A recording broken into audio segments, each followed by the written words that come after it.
Hola a todos, ¿cómo están? Bienvenidos a una nueva jornada de lectura bíblica en comunidad.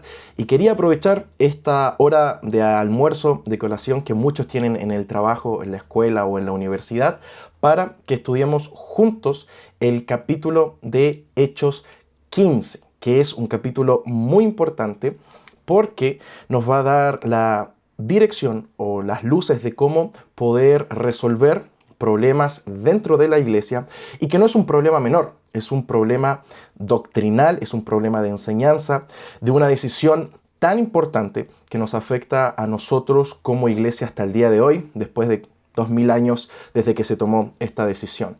Entonces nos va a dar luces de cómo se resuelven los problemas y también del cómo debatir desde una postura sana, de un corazón sano, no tratando de buscar nuestra verdad y que se hagan las cosas que nosotros queremos, sino que en comunidad buscar la verdad de Dios a través de los testimonios que están ocurriendo, pero también filtrándolo a través de la palabra. Así que, como es de costumbre, bienvenidos y escriban ahí en los comentarios de dónde nos están viendo, de dónde se están conectando y también si se escucha y se ve bien para después no tener que solucionar problemas técnicos y poder sumergirnos en la lectura de la palabra.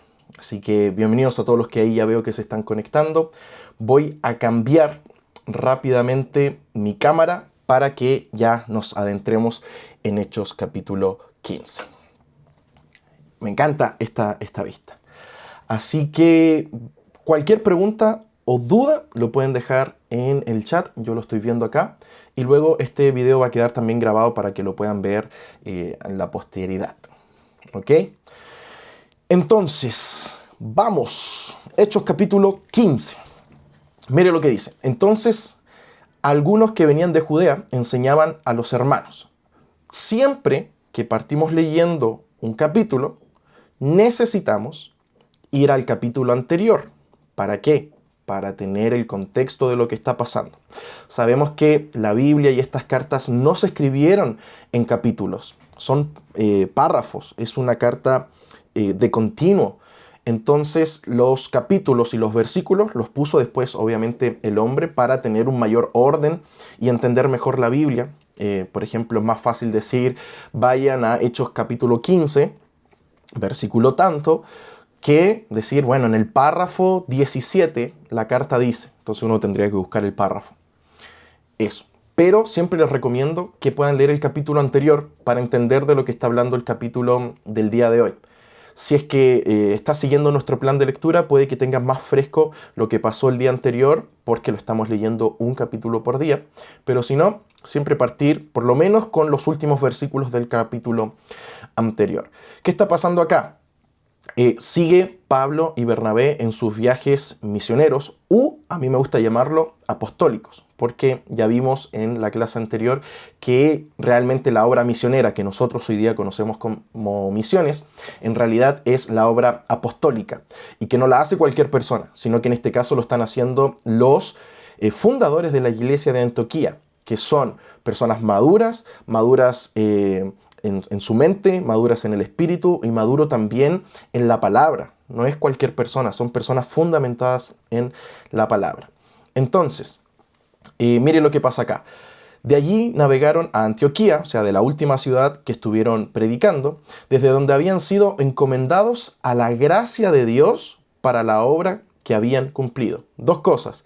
Esa obra que ellos estaban haciendo apostólica fue a través de la gracia de Dios. La gracia de Dios no es solo el favor inmerecido, sino que también es la habilitación de Dios para cumplir su voluntad y sus ordenanzas en lo que Él nos envió a hacer.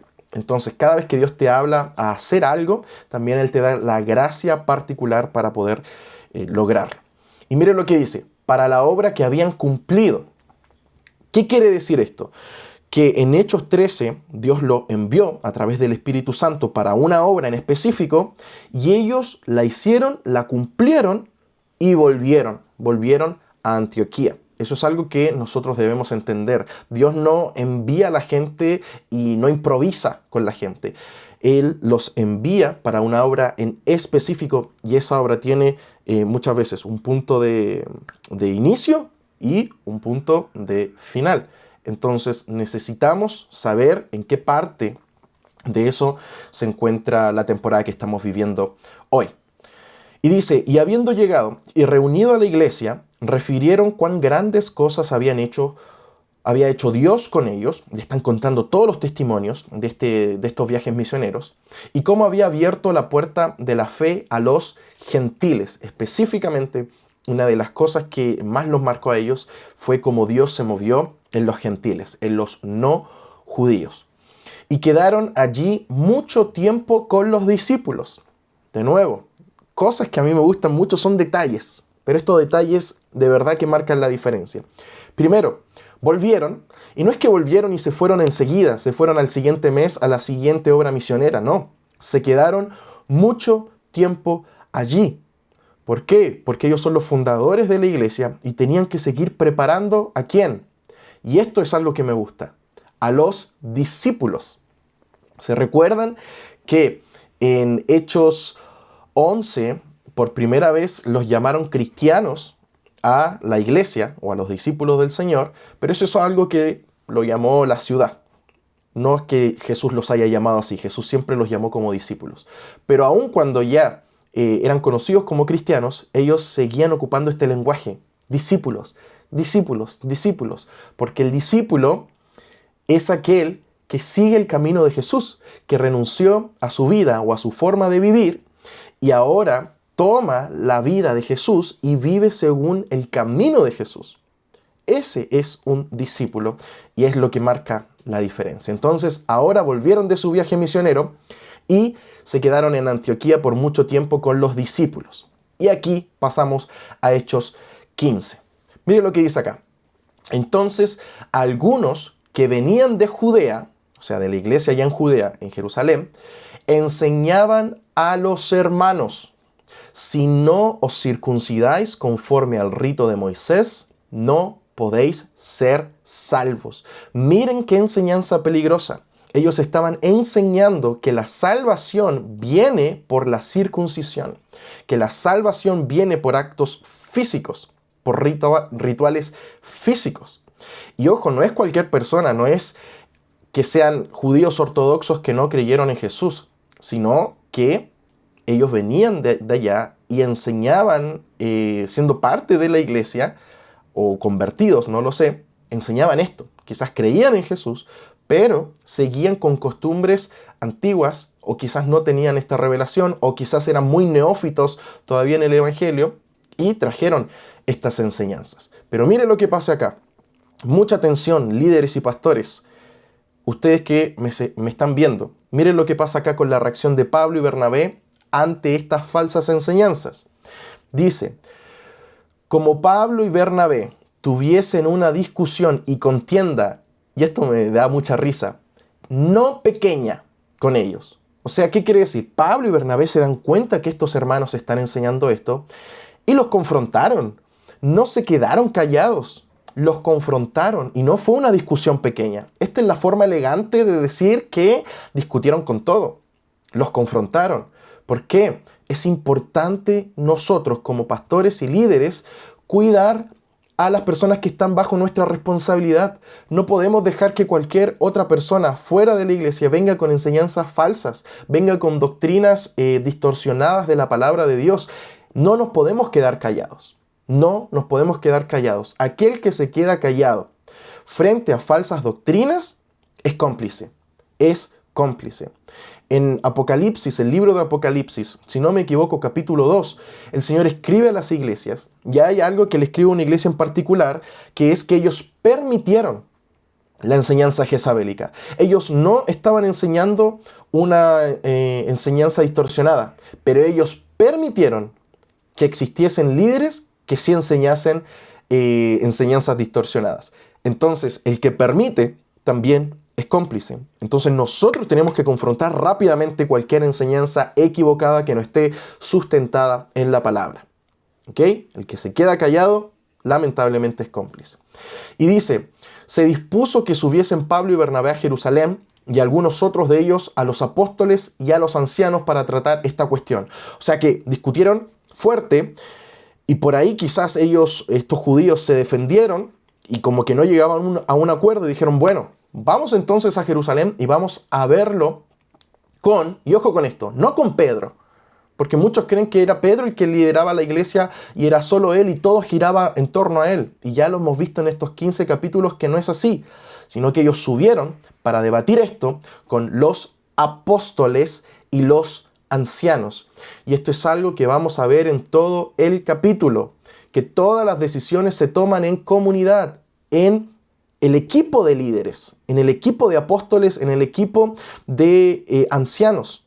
¿Ok? No es aquí una autoridad totalitaria que una sola persona tome las decisiones. Eso no existe. No sé en qué momento nosotros cambiamos esa estructura de decisión en la iglesia y dejamos que solo una persona tome las decisiones y que los de abajo digan sí y amén, aun cuando esas decisiones van en contra de la palabra.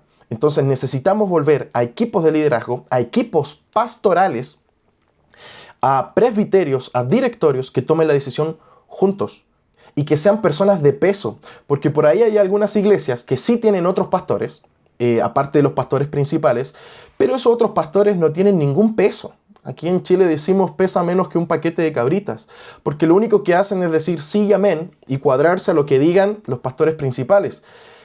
Y cuando hay decisiones que los pastores principales tomaron que están erróneas o fuera de la escritura, los de abajo, los otros pastores no dicen nada.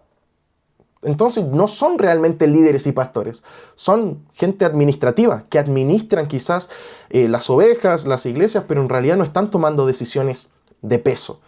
El equipo pastoral es que todos van a tomar una decisión de peso. Obviamente va a estar al final el que va a tomar las últimas decisiones, que pueden ser los pastores principales. Yo recomiendo mucho que sean matrimonios pastorales, que tomen la decisión final, pero que nunca recaiga en solo una persona. ¿Por qué? Porque debemos entender que nosotros somos propensos a perdernos. Cuando comenzamos a crecer y comienza la fama, la influencia, el dinero, nuestro corazón está propenso a distorsionarnos. Y si soy solo yo el que toma las decisiones y un día yo me descarrío, ¿quién me va a volver al carril? Si solo yo tomo las decisiones. Y no solo yo me voy a perder, voy a llevar a toda una congregación a perderse en la palabra. Por eso es necesario un equipo de pastores para que nos protejamos y en el momento que nos desviemos, del otro lado tengamos gente que nos diga, che, te estás desviando, ojo, volvé. Esa es la red de protección que debemos tener como líderes. ¿Se va entendiendo? Díganme ahí si hasta el momento vamos bien.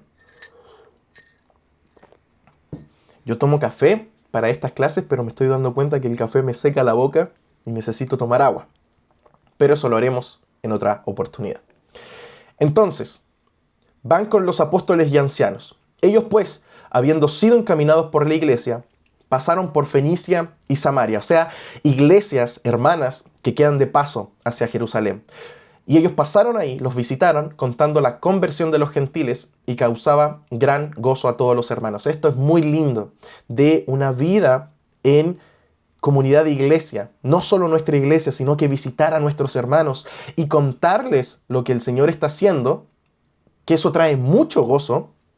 Y también escuchar lo que el Señor está haciendo en las iglesias de ellos. Eso debiese ser siempre nuestra retroalimentación que nos va a llenar de gozo por lo que Dios está haciendo en diferentes partes del mundo. Y no solo en nuestra iglesia, no somos la última Coca-Cola del desierto. Dios está obrando en distintas partes del mundo con distintas partes del cuerpo de Cristo. Entonces, y llegados a Jerusalén, fueron recibidos, ojo acá, por la iglesia, por los apóstoles y los ancianos. Nuevamente, lo van a ver un montón, que existe la iglesia, los apóstoles y los ancianos. Está muy marcado las responsabilidades de ellos y la autoridad de ellos. Y refirieron todas las cosas que Dios había hecho con ellos. O sea, lo primero, llegaron y les contaron todas las cosas lindas que pasó en los viajes misioneros. Bien, y ahora vamos a lo que vinimos.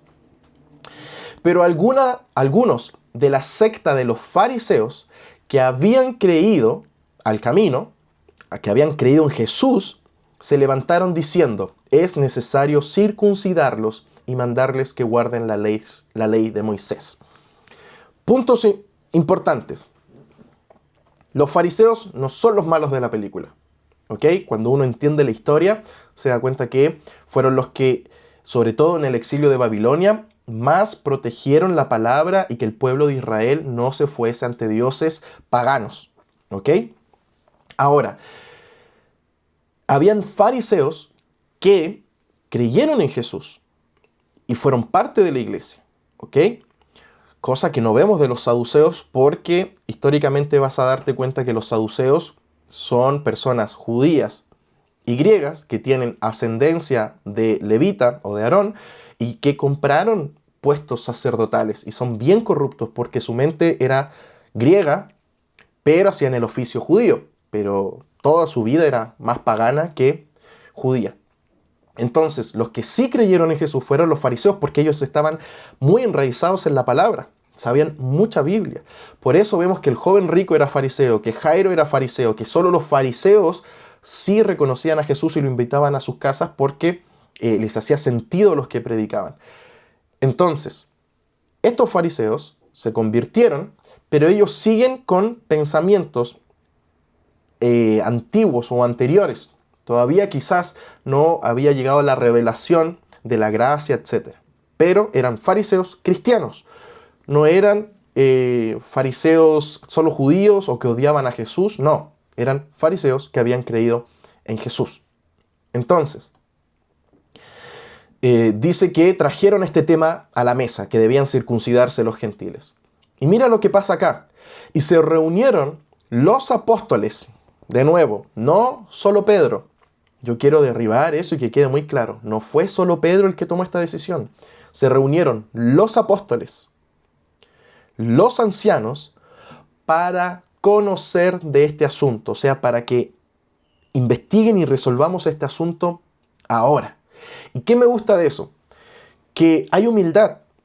Porque no es que los fariseos que se habían convertido a Jesús pusieron este tema sobre la mesa y no es que los rechazaron y le dijeron, ¿saben qué? Ustedes son muy religiosos, no los vamos a tomar en cuenta. No, los fariseos cuando hablaron con argumentos en la Torá, no fue un simple capricho.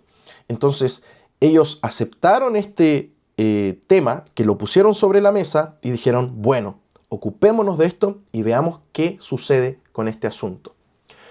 Y el versículo 7 pasa algo que a mí me gusta mucho y dice, y después de mucha discusión, Pedro se levantó y les dijo, la discusión no es mala, la discusión es necesaria. A través del debate es que van a salir las verdades principales del Evangelio.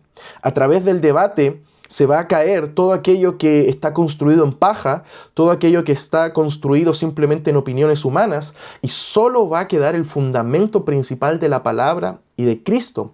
Es necesario poner en debate nuestros principios, porque si no estamos claros por qué creemos lo que creemos, luego va a venir cualquier otro argumento del mundo y nos va a mover el piso. Eso es lo que pasa con nuestros jóvenes, que no entienden los principios del Evangelio, simplemente los siguen porque sus papás los siguen, o porque sus papás lo llevan a la iglesia, o porque el pastor o el líder del frente lo predica, y ellos dicen, bueno, es así porque sí. Pero luego llegan a la universidad, que está llena de argumentos filosóficos y de argumentos quizás más armados en el mundo, y pierden totalmente su fe. Pero es simplemente porque nunca profundizaron el por qué creemos lo que creemos. Es necesario el debate, la discusión, porque ahí va a salir todo lo que sea del hombre y va a quedar solo el fundamento de Dios. Entonces, después de esa discusión, Pedro se levantó y les dijo, varones hermanos, vosotros sabéis, como ya hace algún tiempo, que Dios escogió que los gentiles oyesen por mi boca la palabra del Evangelio y creyesen. Y Dios, que conoce los corazones, les dio testimonio, dándoles el Espíritu Santo, lo mismo que a nosotros. Ojo, este es un mover de Dios. ¿Qué pasa acá? Pedro comienza sus argumentos, obviamente después de la discusión no sabemos ahí qué discutieron, pero Pedro viene a concluir después de esta discusión con su testimonio. Él cuenta, pasó esto y los gentiles recibieron al Espíritu Santo y eso fue de parte de Dios y fue lo mismo que recibimos nosotros. O sea, no hay una diferencia entre el cristiano judío y el cristiano gentil. Y esto es muy bueno, ¿por qué? Porque lo que está pasando acá es algo que quizás en la Torá no estaba escrito o ellos no entendían del todo. Estaba fuera de lo que explícitamente estaba en la Torá. Entonces, ¿qué van a hacer? Para tomar una decisión que quizás no está explícita en la Biblia, hacen dos cosas muy sabias. Juntan el testimonio de obviamente líderes aprobados y reconocidos por la iglesia, pastores, maestros, etc. Toman el testimonio y luego va a pasar algo muy interesante, que lo filtran y lo respaldan con la Biblia. Pero no es la misma persona que dice el testimonio, sino que son entre todos van testimonio y Biblia, testimonio y Biblia. Y eso es muy importante. Nunca tomar decisiones porque por la experiencia. A mí me pasó esto. Ok, ¿y dónde está el fundamento bíblico?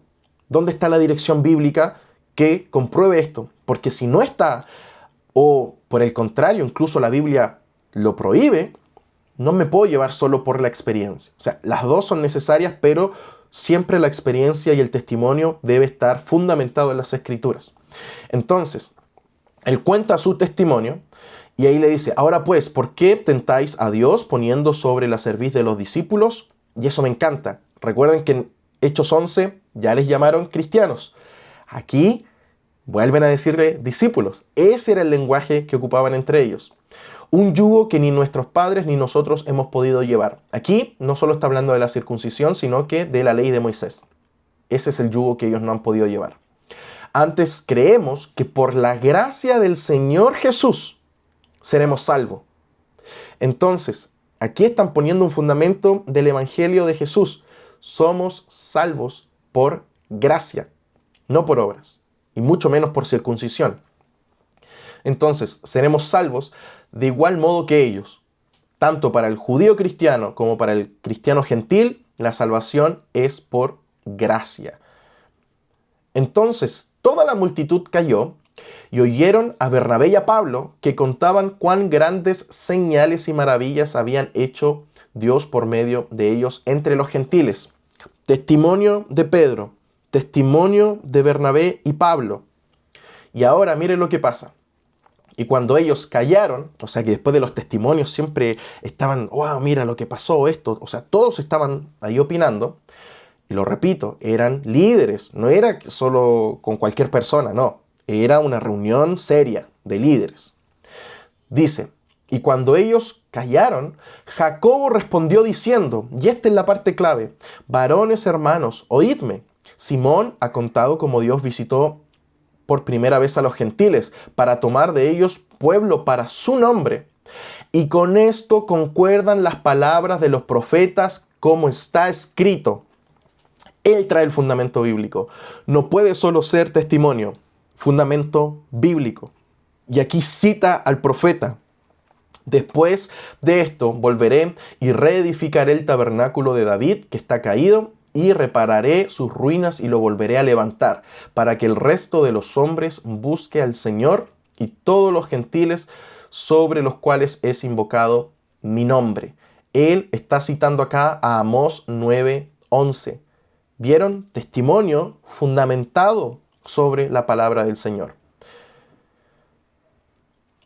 Dice el Señor que hace conocer todo esto desde tiempos antiguos. Esto es el cumplimiento de lo que tiempos antiguos el Señor ya venía hablando de la salvación de los gentiles por gracia, por el sacrificio de Jesús.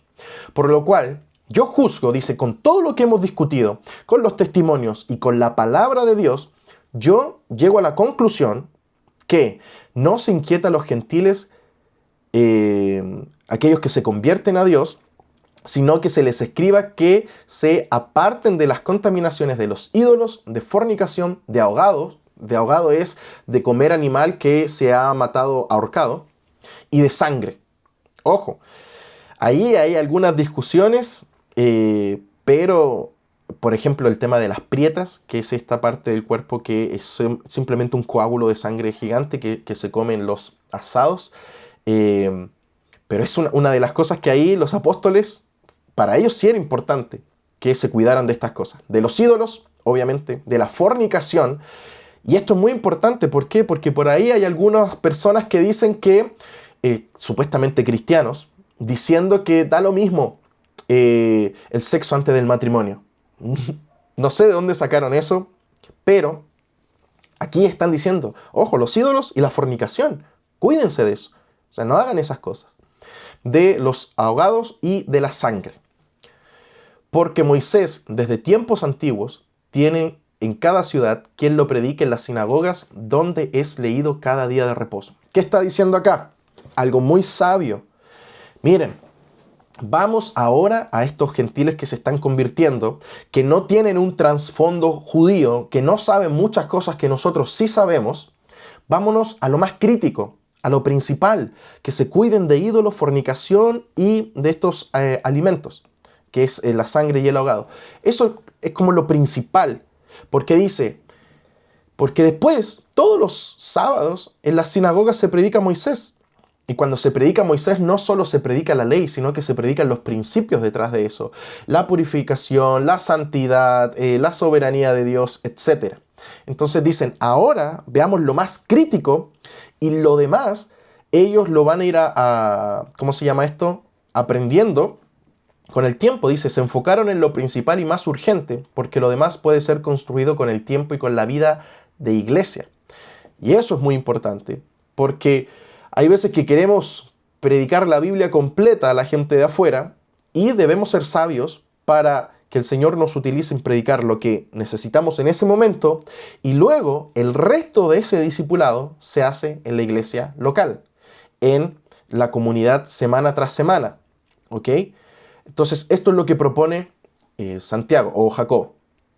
Entonces, pareció bien, y de nuevo, no solo a Pedro, no solo a Santiago, no solo a Juan, pareció bien a los apóstoles y a los ancianos con toda la iglesia elegir de entre ellos varones y enviarlos a Antioquía con Pablo y Bernabé, a Judas que tenía por sobrenombre Bersabás y a Silas y varones principales entre los hermanos. O sea, al final entre todos tomaron esa decisión y luego enviaron a 2 personas para que lo comunicase a la iglesia de Antioquía, que era la que estaba teniendo el problema.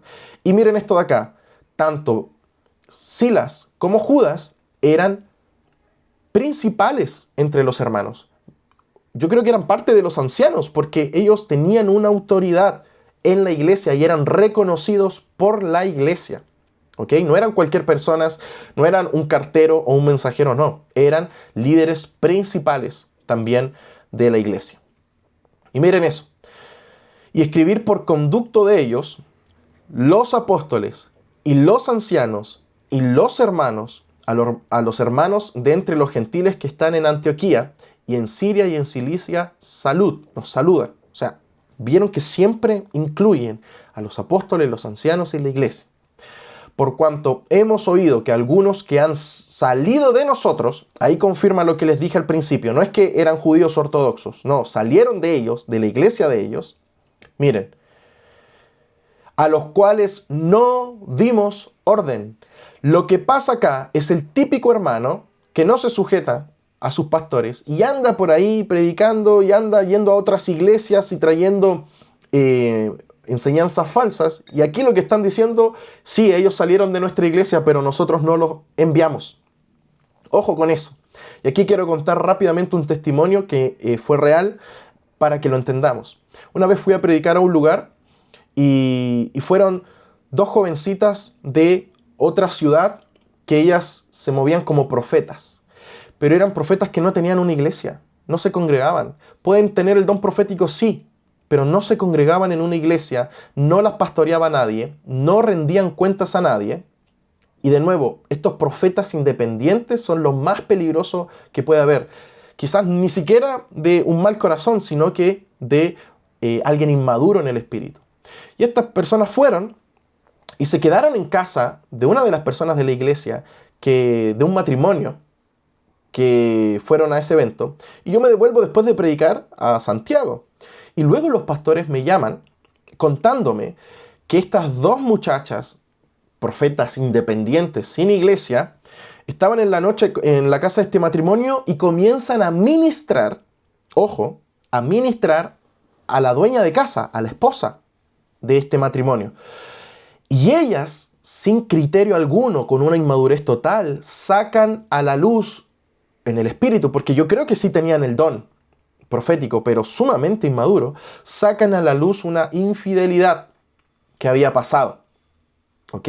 O como algún tema que había pasado que el esposo no sabía. Y cuando el esposo escucha esto, confronta a la esposa, le pregunta si es verdad, ella confiesa que es verdad, obviamente llorando, y el esposo toma sus cosas y se va de la casa. Imagínense lo que está ocurriendo, todo este problema por dos personas inmaduras en el espíritu, que nadie las envió, que ningún pastor las envió, que ni siquiera tienen iglesia, trajeron problemas a otra iglesia que no tenían nada que ver. Entonces ahora los pastores de esa iglesia tenían que lidiar con este gran problema que trajeron personas de afuera. Es exactamente lo que está pasando en este lugar. Entonces, ojo con eso. Por eso en mis videos, en el último y en todos los que voy a seguir subiendo, necesitamos saber quiénes son las personas que están viniendo a la iglesia a enseñar. ¿Quiénes son sus pastores? ¿A quién le rinden cuentas? Necesitamos saber su testimonio. No podemos traer a cualquier persona simplemente porque tiene seguidores o un Instagram bonito o tiene influencia a través de redes sociales. Es necesario que nosotros nos preocupemos de eso como pastores y líderes, de ver quién está enseñando en nuestra iglesia. ¿Qué están trayendo? ¿Cuál es el testimonio de esas personas? Si no, van a llegar todos estos problemas. Entonces, seguimos. Mira lo que dice Tamara: y si tuviese profecía y entendiese todos los misterios y toda ciencia, y si tuviese toda fe, de tal manera que trasladase los montes y no tengo amor, de nada, nada soy. Es verdad, es verdad. Bien, seguimos. Por aquí estábamos. A los cuales no dimos orden, os han inquietado con palabras, perturbando vuestras almas, mandando circuncidaros y guardar la ley. Y esto, atención acá, esto es tremendo. Yo cuando el Señor me hablaba de esto, yo decía, wow, qué lindo. Dice, nos ha parecido bien habiendo llegado a un acuerdo. Vieron que la discusión y el debate con el corazón correcto siempre va a llegar a un acuerdo, porque ellos no están buscando su verdad. Ellos no están buscando ganar la discusión, que es lo que pasa hoy día en los debates polarizados, que son dos personas en su trinchera, izquierda y derecha, y que no tienen ningún ánimo de cambiar su opinión, porque ellos creen que tienen la verdad absoluta, y no están abiertos tampoco al argumento del otro. Entonces están encerrados en sus trincheras, tratando de convencer al otro que nunca va a pasar. No, eso no es un debate. Se perdió una cosa que se llama dialéctica. ¿Y qué es la dialéctica? Cuando yo traigo una tesis, ¿ok? O sea, un punto que yo quiero estudiar, que yo quiero traer sobre la mesa para que lo analicemos, y luego de otra parte de esa mesa va a salir una antítesis, ¿ok? Algo que va a venir a chocar y a poner en duda lo que se está planteando. Y luego de esta discusión va a caer lo que no está tan firme y va a quedar solo lo que está firme de esa primera tesis. Y de esta discusión, de este choque de ideas, va a salir una síntesis, que es la conclusión final de estas dos posturas, ¿ok? Y de esta síntesis es donde tú te acercaste más a esa verdad. Entonces no es mi verdad, es acerquémonos a la verdad de Dios. ¿Qué es lo que Dios quiere hacer con esto? Por eso es necesario ese debate, pero con el corazón correcto, no de querer ganar la discusión, sino de acercarnos más a hacer la voluntad de Dios y no la nuestra. Entonces, llegaron a este acuerdo de elegir varones y enviarlos a vosotros con nuestros amados Bernabé y Pablo. Y los reconocen a Bernabé y Pablo. Miren cómo los reconocen. Hombres que han puesto o expuesto sus vidas por el nombre de nuestro Señor Jesucristo. Bernabé y Pablo no eran cualquiera, ya todos reconocían que ellos pusieron su vida, expusieron su vida a peligros por el nombre del Señor Jesucristo. Es una obra que tenemos que hacer los discípulos. El precio del Evangelio, aquellos hombres maduros y aprobados que son aquellos que están dispuestos a exponer sus vidas por el nombre de Jesús. Así que enviamos a Judas y a Silas, los cuales también de palabra os harán saber lo mismo. O sea, lo mismo que se escribió en la carta, Judas y Silas son testigos de aquello. Porque ha parecido bien, al Espíritu Santo y a nosotros no imponeros ninguna carga más que estas cosas necesarias. Pregunta. Vimos que el autor Lucas, en este libro de Hechos, no tiene problema alguno en decir cuando el Espíritu Santo habla. ¿Se acuerdan de Hechos capítulo 10? Cuando dice explícitamente, y el Espíritu Santo le dijo a Pedro, ¿se acuerdan? Mi pregunta es, en toda esta discusión que vimos y en las partes que se nos cuenta acá, porque hubo una parte de la discusión que no sabemos, pero ¿en qué parte de acá habló el Espíritu Santo? Y ahora voy a tomar un poquito de café mientras ustedes escriben la respuesta. ¿En qué parte habló el Espíritu Santo? ¿Por qué ellos dicen que les pareció bien al Espíritu Santo y a ellos? Esta parte de ellos, recuerden que son los apóstoles, los ancianos, los líderes principales, más Bernabé y Pablo. Pero ¿en qué parte está el Espíritu Santo? ¿En qué parte el Espíritu Santo habló para que ellos tomasen una decisión en conjunto? ¿Dónde creen ustedes? Díganme en los comentarios. ¿En qué parte se ve al Espíritu Santo dando consejo? ¿En qué parte se ve al Espíritu Santo llegar a un acuerdo? ¿Qué dice Tamara, Carlita, David, Salvador, Daniel, Cecilia, Marcela, Gonzalo, Sofía, Dil? ¿En qué parte el Espíritu Santo se hizo parte de esta decisión? ¿Qué creen ustedes? A ver.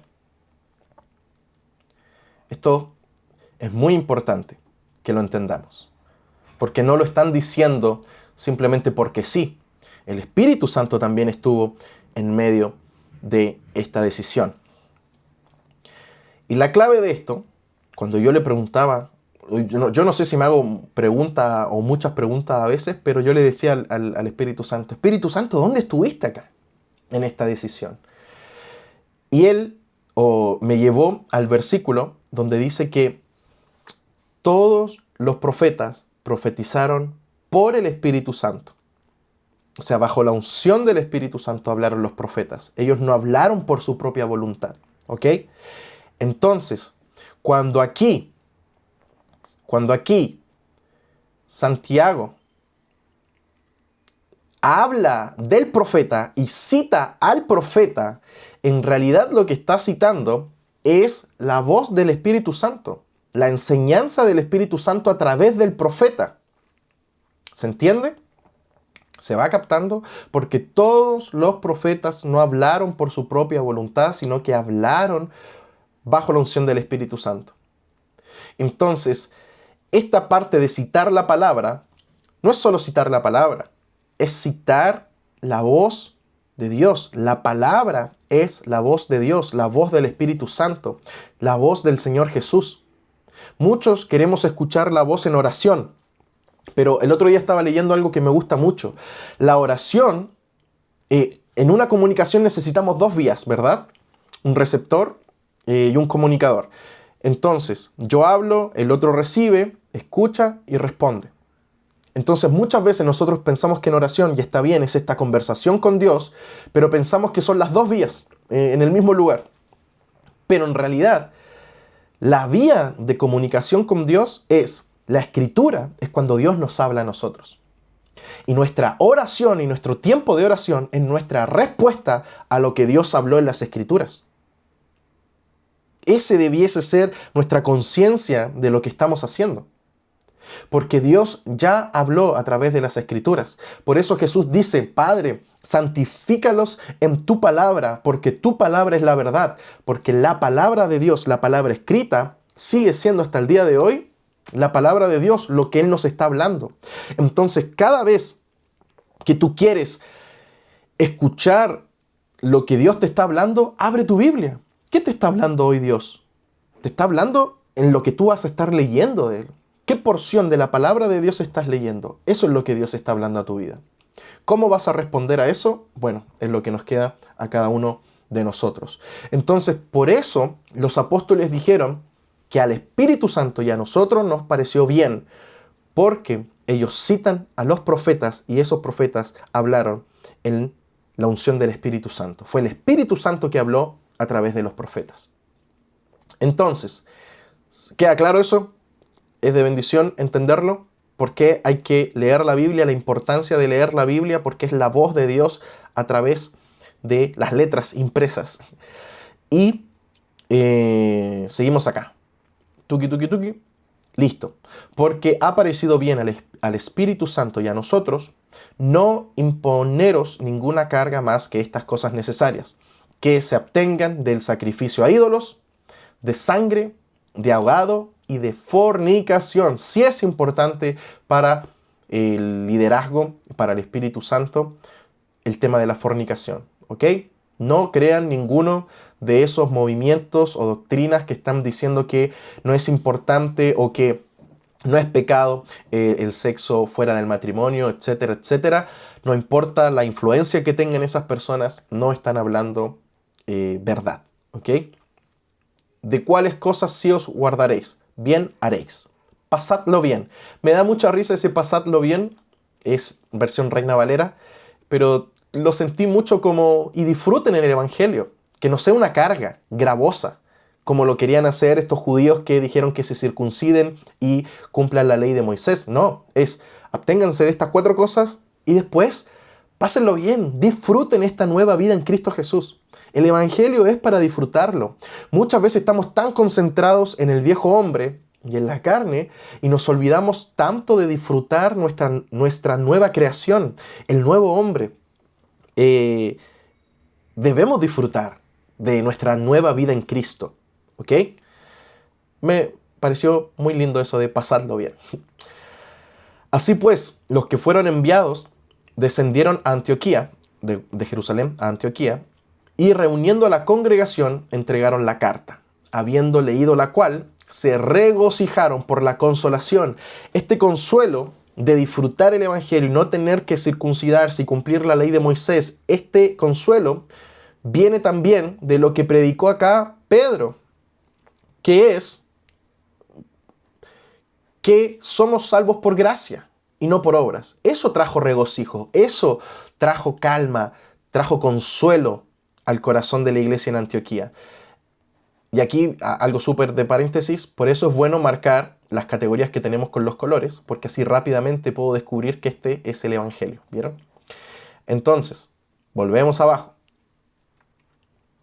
El saber que somos salvos por gracia y no por obras trajo consuelo a la iglesia y este consuelo trajo gozo. Se regocijaron en estas noticias. Y miren acá, ya lo habíamos visto en el último live del miércoles, y Judas y Silas, como ellos también eran profetas, consolaron y confirmaron a los hermanos con abundancia de palabras. No tienen problema de reconocer profetas. Y esto de nuevo, son profetas que están después de Juan el Bautista. ¿Por qué? Porque el ministerio profético sigue obrando.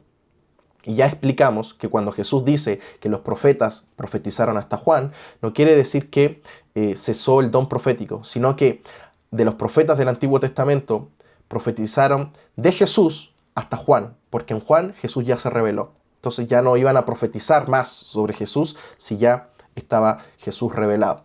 Entonces eran profetas y consolaron y confirmaron a la iglesia. ¿Por qué? Porque el don profético es para exhortar, consolar y edificar, que lo pueden ir a ver en el último live que hicimos y lo explicamos muy bien todo eso.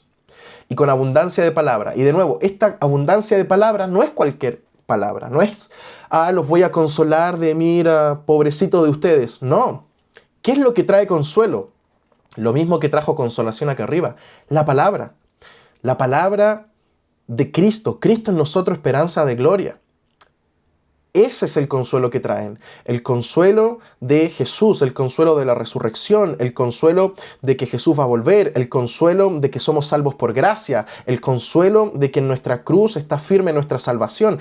Eso es lo que hace un profeta, no profetiza de lo que él quiere profetizar, sino que trae consuelo en base a la palabra. Y pasando algún tiempo allí, fueron despedidos en paz por los hermanos. ¿Quién? Siempre háganse esta pregunta, ¿quién? ¿De quién están hablando? De Judas y Silas, para volver a aquellos que los habían enviado, o sea, van a volver a Jerusalén. Mas Silas le pareció bien quedarse allí. Y esto es muy lindo, que aquí yo lo marqué, que hay libertad para quedarse, como son iglesias hermanas, como es un solo cuerpo. Silas le pareció bien quedarse y no hay problema. Hubo ahí, obviamente, libertad para quedarse. Los apóstoles y los ancianos de Jerusalén no tuvieron ningún problema acá, no hubo un pleito con eso. Y Silas decidió quedarse ahí en la iglesia hermana de Antioquía. Y Pablo y Bernabé continuaron en Antioquía. Ojo acá, ¿haciendo qué? ¿Haciendo qué? Lo que siempre hicieron desde el principio, enseñando la palabra del Señor y anunciando el evangelio con otros muchos. ¿Cómo partió la iglesia de Antioquía? Con discipulado. Bernabé buscando a Pablo en Tarso, enseñándoles la palabra a todos estos nuevos creyentes. ¿Cómo volvieron después del viaje misionero? Quedándose allí y pasando tiempo con los discípulos. ¿Y cómo continúan? Exactamente igual, enseñando la palabra. Todo debe girar al discipular a la gente con la palabra. Amados líderes y pastores, dejen de preocuparse por cosas alrededor de la iglesia. Dejen de preocuparse por, cuántas pantallas LED tenemos que tener, por las luces, por lo bonito que se tiene que ver la iglesia por fuera, por lo bonito que se tienen que ver las redes sociales.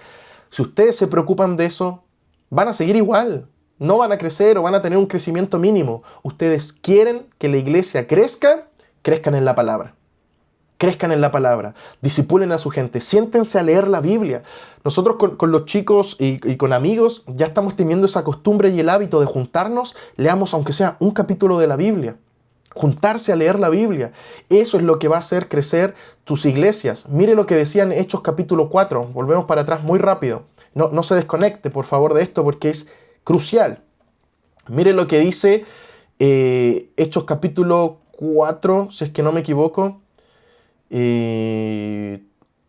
Pues así que habían hecho entre ellos ningún necesitado, y cuando hubieron orado, extendía la mano. No, Hechos 2. A ver, espérenme un segundo. Partiendo el pan y sobrevino temor y todo lo que habían. No, si es Hechos 4 o Hechos 6. Espérenme un segundo. No, que crecía el número de los discípulos. Aquí, miren, Hechos 6. Cuando crecía la iglesia y ellos dicen que las viudas están siendo desatendidas, entonces van donde los apóstoles. Y los apóstoles dijeron, no es justo que nosotros dejemos la palabra de Dios para estar preocupados de problemas de la iglesia. Dicen, busquen ustedes. Yo creo que aquí le está diciendo a los ancianos también. Ustedes busquen a varones de buen testimonio y tráiganlos y pónganlos como diáconos. Ellos no levantaron, los apóstoles, el liderazgo. La misma iglesia los levantó. Y luego ellos los bendijeron simplemente. Y le dijo a la iglesia, busquen ustedes gente de buen testimonio, lleno del Espíritu Santo y de sabiduría. Entonces, ellos no querían estar en todo, porque cuando la gente quiere estar en todo, tu pastor, tu líder quieres estar en todo, no vas a estar en nada. Y tu trabajo es estar fundamentado en la palabra para discipular a otros que estén fundamentados en la palabra, para que los nuevos creyentes tengan fundamentos sólidos de la palabra, fundamentos sólidos de su fe y de Jesús. Entonces, miren lo que pasa acá. Y por esa decisión, miren lo que dice aquí. Por esa decisión, es que... ¿Dónde está acá? ¿Dónde está acá? ¿Dónde está acá? Perdón, se me escapó. Acá. Miren lo que pasa por esa decisión. Y crecía la palabra del Señor, y el número de los discípulos se multiplicaba grandemente en Jerusalén. Pastor, ¿quieres que tu iglesia se multiplique? Que crezca la palabra en tu iglesia. No te preocupes de nada más. Deja de preocuparte tanto de las redes sociales. Deja de preocuparte tanto de los congresos y eventos. Si nos enfocamos en que la palabra crezca en nuestra iglesia, los números de discípulos se van a multiplicar. Esa es la clave. No hay otra clave de crecimiento en la iglesia. Crece la palabra, crecen los discípulos. Como líderes, dejamos de enfocarnos en crecer de la palabra, vas a estancarte. Vas a tener discípulos escuálidos, discípulos inmaduros, discípulos que no tienen fundamento alguno.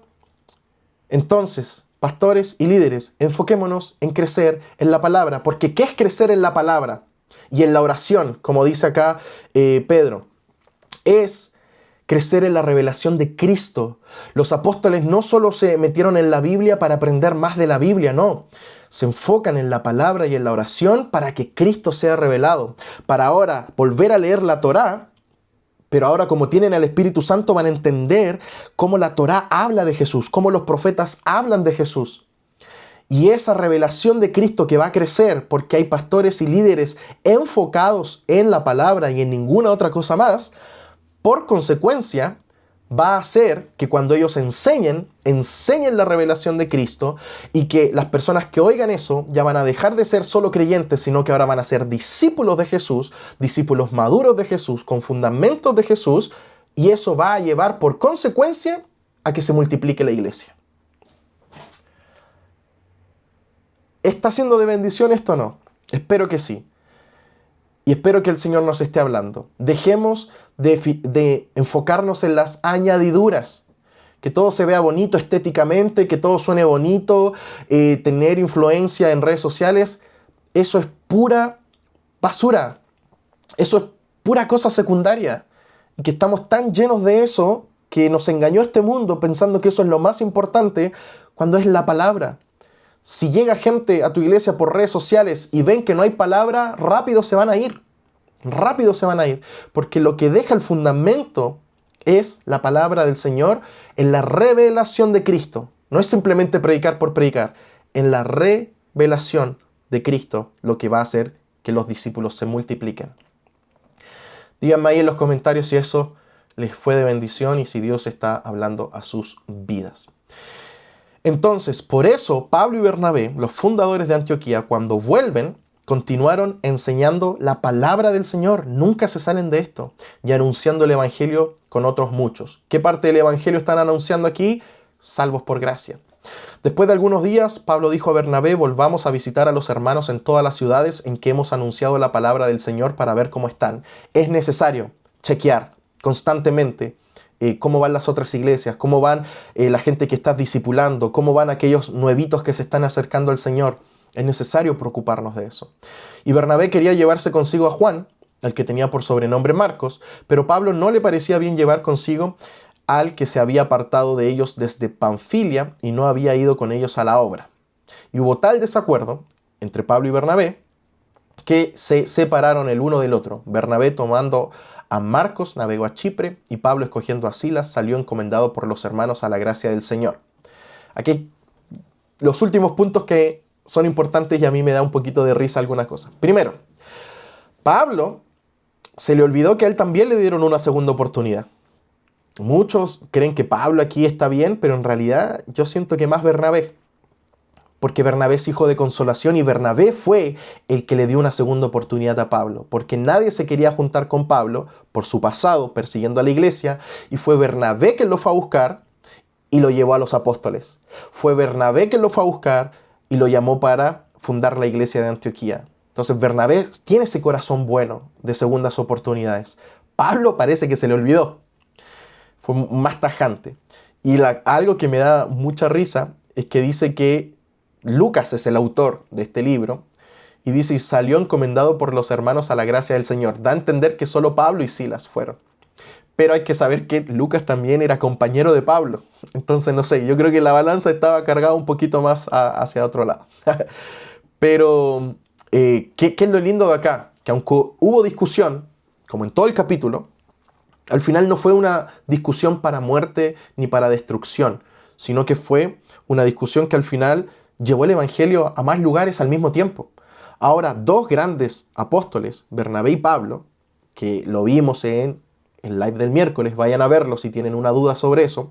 Dos grandes apóstoles, fundadores de la iglesia de Antioquía, hombres maduros y capacitados, ministros competentes, ahora ya no van solo a un lugar, sino que están en dos lugares al mismo tiempo. O sea, se va a expandir el doble de rápido la palabra del Señor. ¿Ok? Y aparte van a estar discipulando a dos personas. Porque Silas, al compartir con Pablo, va a ser discipulado por un gran hombre de Dios y Juan Marcos va a ser discipulado por Bernabé, un gran hombre de Dios también. Entonces, en todo ámbito, aunque hubo esta pequeña discusión, la iglesia gana, porque después Silas y Juan Marcos van a ser grandes hombres de Dios, que después, de hecho, Pablo lo llama, dice, y tráiganme a Marcos que me es necesario. Miren, aquí en 2 Timoteo 4:11, luego dice, solo Lucas está conmigo, recoge a Marcos y tráelo contigo porque me es de ayuda a mi ministerio. Eso quiere decir que como se fue con Bernabé, un gran hombre de Dios, y lo discipuló, Marcos creció y ya no es el niñito que los abandonó, sino que ahora es un hombre de Dios hecho y derecho, maduro, y Pablo se da cuenta muchos años después de eso y le dice, bueno, tráiganmelo porque me es necesario. Eso es lo lindo. No fue una discusión de destrucción y división, fue para crecimiento del reino y también de Silas y Bernabé, que fueron después grandes líderes en la iglesia. Mira lo que dice Iván. Hola amigo, te quiero mucho. Son las emociones que hoy vemos también. A veces la pasión nos ciega y tomamos decisiones explosivas. Pero también estoy apañando o apaño o estoy del lado de Bernabé. Totalmente. De hecho, yo en esto, bueno, Iván, ¿lo puedo decir? ¿Puedo decir nuestra historia, contar nuestro testimonio de cuando discutimos? Si me dices que sí, DVD. Lo cuento. Espero ahí tu chat. Mira lo que dice Belén. Necesitamos ser más Bernabé en estos tiempos. Es verdad. Necesitamos más Bernabés. Ahora, yo diría, necesitamos los dos. Porque hay gente que huye del conflicto y por huir del conflicto se agrandan problemas muy fuertes. Ejemplo, algo que pasó en Estados Unidos, muy grave, simplemente fue porque el pastor no le gustaban los conflictos, no le gustaba confrontar las cosas que estaban mal y terminó agrandándose un problema. Mira, me dice el Iván que sí. Ya, les voy a contar una historia. Iván es mi mejor amigo, uno de mis mejores amigos. Y hicimos iglesia mucho tiempo. Yo era más Pablo, tengo que confesarlo. Yo era mucho más Pablo, tajante, testarudo. Si fallaban en algo, ¡tac!, el hacha. Iván siempre ha sido muy Bernabé. Él siempre da segunda oportunidades, siempre quiere pensar lo mejor de las personas, entonces tiene un corazón muy, muy lindo y muy pastoral también el Iván. Entonces en un momento peleamos por cosas que pasaron, ahí no voy a entrar en detalles. Y yo fui tan inmaduro, porque yo creo que esta conversación, de nuevo, es la inmadurez de Pablo. A través de la Escritura podemos ver cómo Pablo madura. Mucha gente cree que desde el principio Pablo fue increíble, y no, se mandan muchas cosas, nada que ver. Su discusión con Pedro, etc. Pero él va madurando. Entonces, en esa inmadurez pasó un problema con Iván y yo fui tan tajante que incluso le dije, yo no quiero ser amigo de alguien así. Imagínense. No, yo no quiero ser más tu amigo. Así de testarudo, ni siquiera puedo decir radical, porque era testarudo. Y estuvimos mucho tiempo sin hablarnos, estando en la misma iglesia, siendo parte del liderazgo. Y me acuerdo que un día íbamos en el auto y él me fue a dejar a la iglesia, porque en ese tiempo yo vivía en la iglesia.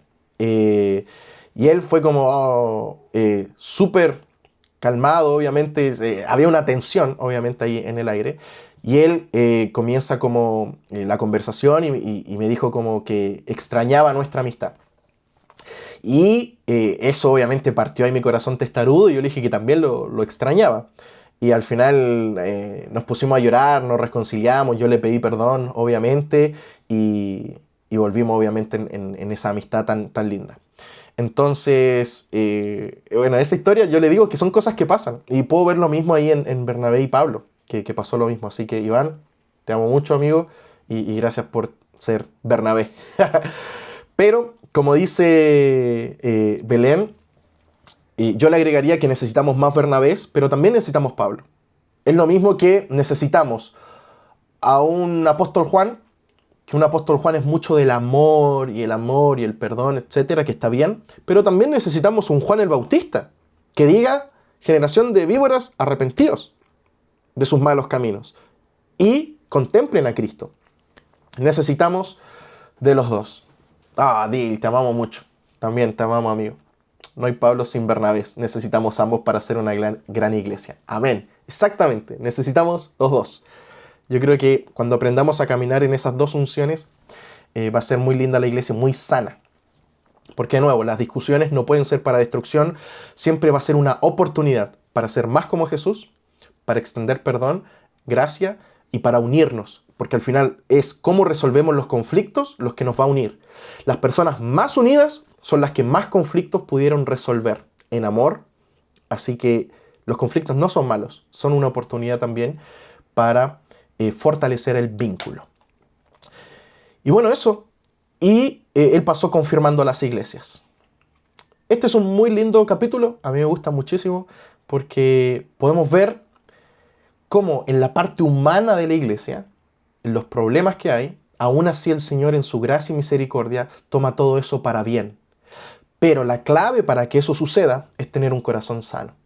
El liderazgo acá era un liderazgo sano. No era un liderazgo que quería ganar la discusión, no era un liderazgo soberbio que decía, no, se hace lo que yo digo. No, estaban abiertos a hablarlo con los demás, a llegar entre todos a una decisión, y eso es lo que necesitamos, liderazgos humildes, liderazgos que no solo hablen, que sepan escuchar, que sepan saber qué peleas pelear y qué peleas no pelear, saber cuándo estar firme en una posición, pero también cuándo ceder.